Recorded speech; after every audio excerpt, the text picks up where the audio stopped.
My portion of the Johnson & Johnson baby powder scandal was resolution of issue. 2020. Johnson & Johnson pulls all talc-based baby powder out of its North American markets in 2020. According to the company, the product was safe. But due to increased litigation and public scrutiny, sales had decreased drastically. 2022.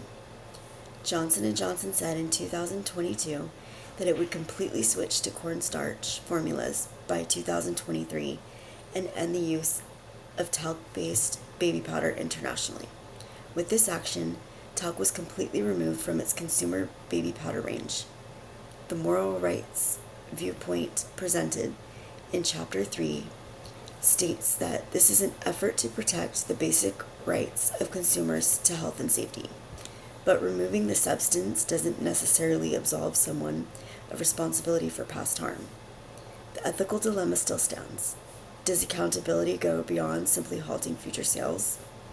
If consumers have a right to health and safety, then even the perception of harm becomes ethically significant. Removing talc globally can be seen as an action aimed to protecting those rights, regardless of the company's continued denial of wrongdoing. However, the resolution is not complete. 2025.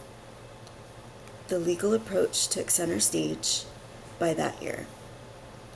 By shifting talc obligations to bankrupt subsidiaries, LTL Management and Red River Talc LLC, Johnson & Johnson had tried the Texas two-step 3 times, each time being rejected by a federal judge.